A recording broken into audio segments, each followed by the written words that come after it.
রান্না হবে ডালিয়া। ডালিয়াতে দেবো আমি ফুলকপি, আলু, টমেটো, গাজর, এটা বিনস আর সজনে ডাঁটা। আর এদিকে হবে বাঁধাকপি নিরামিষ, আজকে একাদশী। কড়াইয়ে তেল গরম হয়ে গেছে, আমি ফুলকপিগুলো আগে ভেজে নেবো, সব সবজি ভেজে নেবো, ছন্দক লবণে করবো। সবজিগুলো ভেজে নেওয়া কমপ্লিট। এবার তেলে আমি জিরে, শুকনো লঙ্কা আর তেজপাতা ফোড়ন দেবো। এটাকে ভালো করে বেশ একটা সুন্দর যখন সেন্ট বেরোবে তখন আস্তে আস্তে এবার ডালিয়াটাকে আমি ধুয়ে নিয়েছিলাম, এবার ডালিয়াটাকে দিয়ে একটু নাড়াচাড়া করে নেব।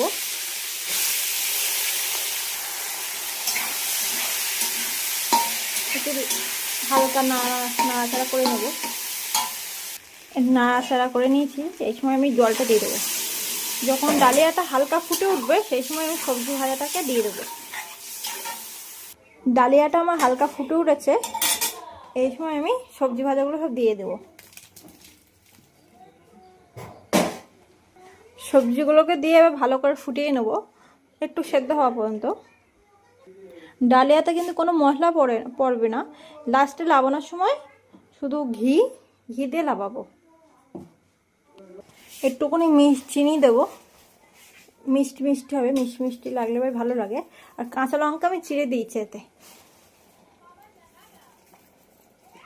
আমরা মিষ্টি মিষ্টি খেতে ভালোবাসি, হালকা ঝাল আর একটু মিষ্টি মিষ্টি হবে।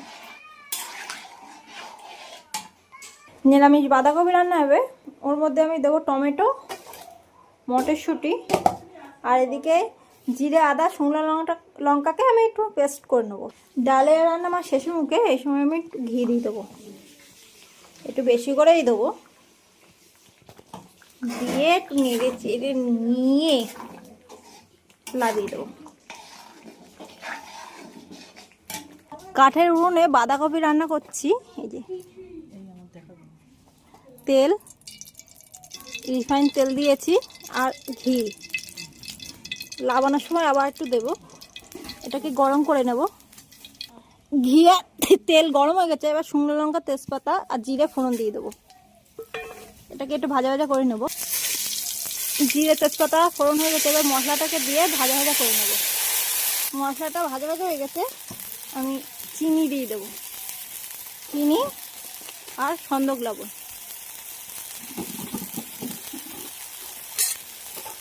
মশলাটা কষানো হয়ে গেছে, তেল ছেড়ে দিয়েছে, এবার আমি বাঁধাকপিটা দিয়ে দেবো।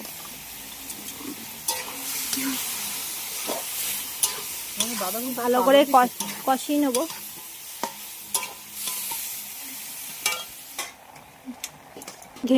বাঁধাকপি রান্না কমপ্লিট, এবার একটু ঘি দিয়ে